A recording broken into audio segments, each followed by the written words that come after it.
Assalamualaikum warahmatullahi wabarakatuh dan salam sejahtera. Kami kumpulan 4 daripada kelas MC11 subjek CTU 554 yang diajar oleh Dr. Khairul Izwan ingin membicarakan tentang topik kemelisitan etika dalam kalangan rakyat Malaysia, permasalahan, punca dan cara mengatasinya. Nama saya Muhammad Amir Hafizi dan sebelum memulakan pembentangan ini, mari kita fahamkan tentang apakah itu etika. Istilah etika berasal daripada bahasa Inggeris iaitu ethics dan bahasa Greek iaitu ethos. Menurut Kamus Dewan Bahasa dan Pustaka, etika bermakna sesuatu perkara yang menentukan disiplin seseorang menerusi sikap dan adat yang dilakukannya. Etika dalam Islam pula membawa maksud prinsip moral dan nilai akhlak menurut Al-Quran dan Hadis. Bahagian seterusnya akan diulas oleh saudara Muhammad Firdaus. Assalamualaikum warahmatullahi wabarakatuh. Nama saya Muhammad Firdaus bin Syukri. Jadi dalam pembentangan kali ini saya akan mengulas tentang 3 faktor kemelisitan etika dalam kalangan masyarakat di Malaysia. Jadi faktor yang pertama adalah perkembangan teknologi yang semakin pesat. Teknologi pada masa kini telah menjadi antara salah satu keperluan untuk kelangsungan hidup kita, dan teknologi juga membolehkan kita untuk berhubung tanpa sepadan. Hal ini dianggap sebagai antara salah satu penyumbang kepada kemelisitan etika dalam kalangan masyarakat, kerana dengan adanya perkembangan teknologi yang semakin pesat, masyarakat lebih terdedah kepada unsur-unsur negatif yang dibawa oleh teknologi ini. Faktor yang kedua adalah pengaruh budaya barat yang semakin kuat. Budaya barat dan budaya timur mempunyai perbezaan yang sangat ketara, lebih-lebih lagi jika dibandingkan dari segi etika. Masyarakat pada masa kini lebih memilih untuk terpengaruh dengan budaya barat kerana menganggap budaya barat sebagai budaya yang lebih moden, dan melupakan budaya timur kerana menganggap budaya timur ini sebagai budaya yang lapuk dan tidak lagi relevan pada masa kini. Hal ini sedikit sebanyak menjadi penyumbang kepada kemelisitan etika dalam kalangan masyarakat di Malaysia. Jadi, yang terakhir sekali adalah peranan ibu bapa yang tidak dilaksanakan dengan sempurna. Peranan ibu bapa dalam membentuk masyarakat yang beretika sangat penting, kerana ibu bapa telah menjadi contoh teladan kepada masyarakat semenjak dari kecil. Ibu bapa yang gagal dalam memupuk dan menerapkan unsur etika yang baik dalam diri anak-anak telah dikenal pasti sebagai antara penyumbang kepada kemelisitan etika dalam kalangan masyarakat di Malaysia.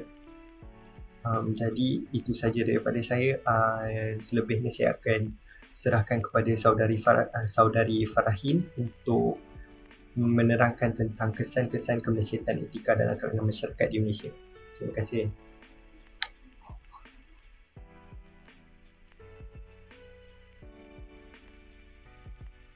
Terima kasih saudara Firdaus di atas pembentangan. Seterusnya, saya Nurul Farahin binti Muhammad Yusof akan meneruskan pembentangan dengan membentangkan kesan kemelisitan etika dalam kalangan rakyat Malaysia. Berdasarkan kajian yang telah saya lakukan, kemelisitan etika dalam kalangan rakyat Malaysia telah memberikan impak kepada 3 golongan utama di Malaysia, iaitu yang pertama golongan individu, golongan institusi dan juga golongan masyarakat. Yang pertama sekali adalah kesan kemelisitan etika terhadap individu. Perkara ini terjadi apabila moral seseorang individu itu telah meleset kerana kemelisitan etika yang dihadapinya. Perkara ini akan semakin memburuk sekiranya ianya tidak dicegah dan moral tidak dipupuk kembali. Seterusnya adalah kesan kemelisitan etika terhadap institusi. Apabila sesebuah institusi mengalami kemelisitan etika, ianya akan menyebabkan gaya sesebuah pemikiran dalam institusi tersebut akan mundur. Hal ini kerana berlakunya kemelisitan etika dalam sesebuah institusi tersebut.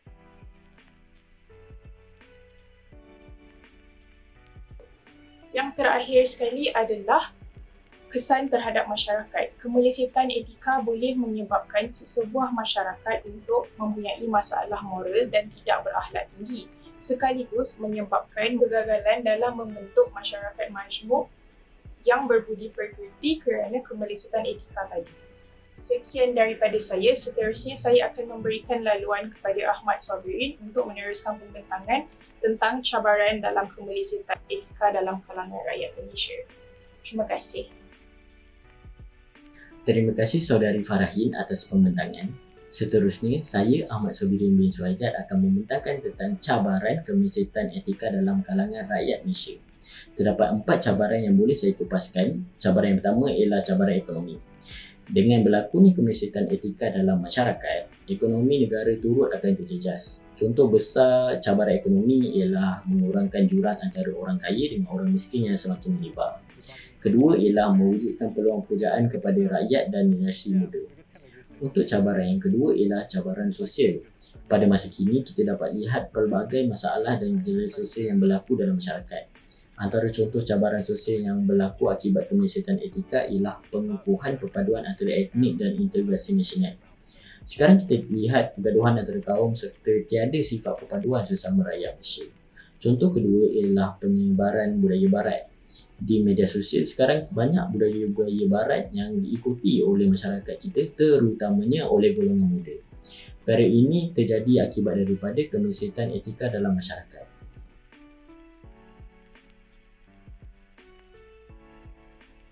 Seterusnya, untuk cabaran yang ketiga ialah cabaran globalisasi.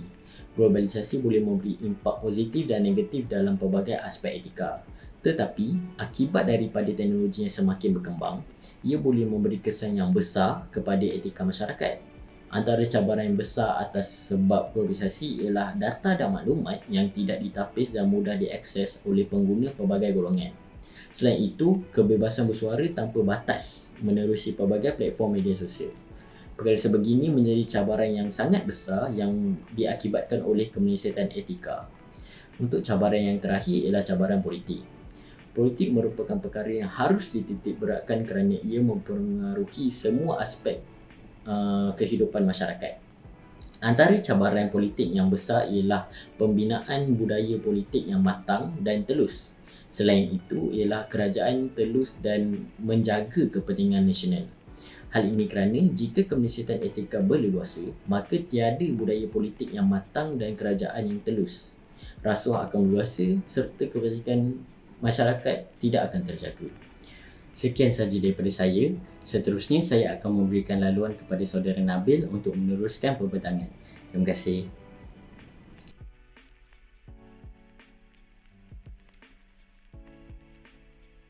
Terima kasih Saudara Sabirin. Saya Muhammad Nabil akan menerangkan tentang beberapa contoh kesan kemelisitan etika di kalangan rakyat Malaysia sekarang ini. Yang pertama merupakan pengamalan cara kehidupan orang barat. Dengan wujudnya internet dan media sosial, masyarakat negara kita telah didedah dengan pelbagai jenis perkara, buruk dan baik. Ia bermaksud terdapat perkara yang tabu atau negatif diikuti masyarakat kita. Contohnya adalah menerima hubungan sama jantina seakan ialah perkara biasa dan tidak bersalah. Kemudian berlakunya pergaulan bebas dan fikiran tanpa had yang berpotensi mengeruhkan minda kita.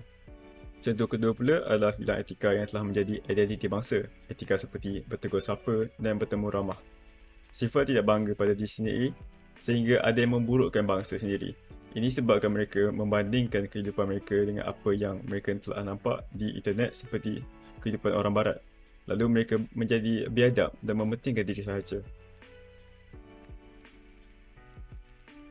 Contoh ketiga, persekitaran menjadi tidak tenteram. Ini adalah apabila wujudnya persekitaran yang toksik atau tidak baik. Apabila berlakunya ini, masyarakat akan mempunyai masalah dalaman seperti tidak percaya antara satu sama lain. Dengan itu, akhir sudah bagi bahagian saya. Saudari Sarah akan sambung dengan bahagian solusi. Assalamualaikum, nama saya Nur Ahmad Sarah dan saya pembentang yang terakhir dalam kumpulan ini. Saya akan membincangkan cara mengatasi kemelisitan etika di kalangan rakyat Malaysia. Yang pertama sekali adalah dari sudut pendidikan agama Islam dan salah satunya adalah silaturahim. Nilai cinta kasih merupakan sifat utama Tuhan dan menjadi ajaran fundamental agama Islam. Bersilaturahim ini lebih sekadar daripada berkomunikasi, saling tegur siapa, berulur salam, melainkan lebih dari itu, ia menyambung atau menghubungkan kembali tali persaudaraan, kekeluargaan dan kemitraan yang terputus.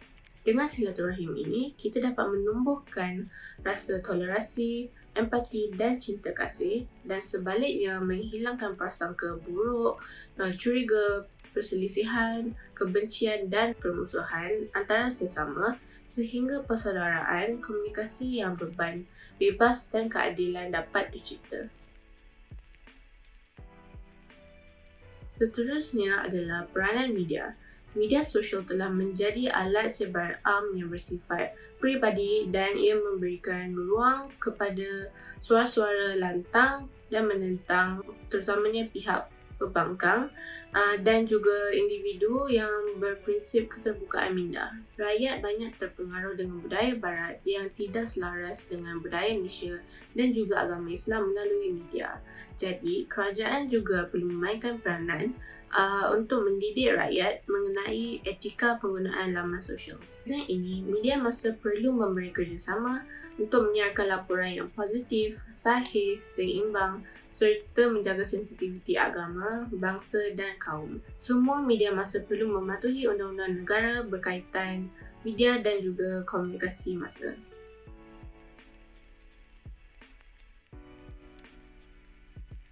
Akhir sekali adalah peranan ibu bapa.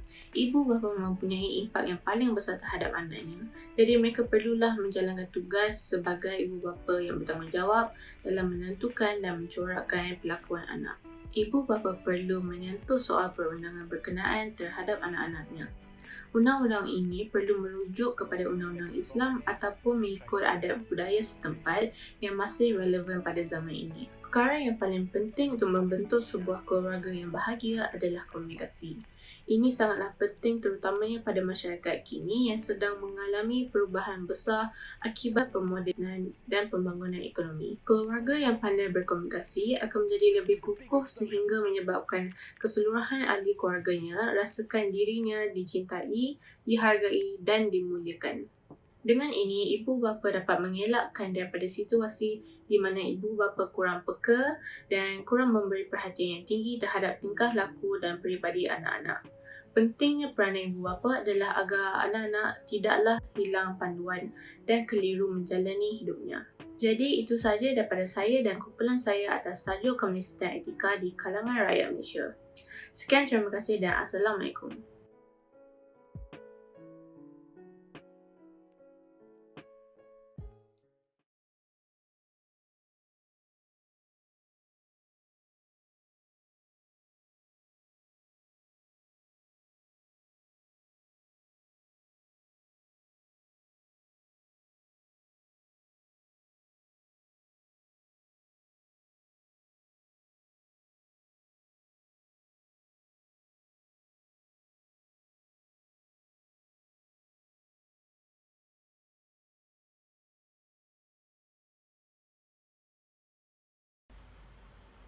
Terima kasih Saudara Sobirin. Saya Muhammad Nabil akan menerangkan tentang beberapa contoh kesan kemelesatan etika di kalangan rakyat Malaysia sekarang ini.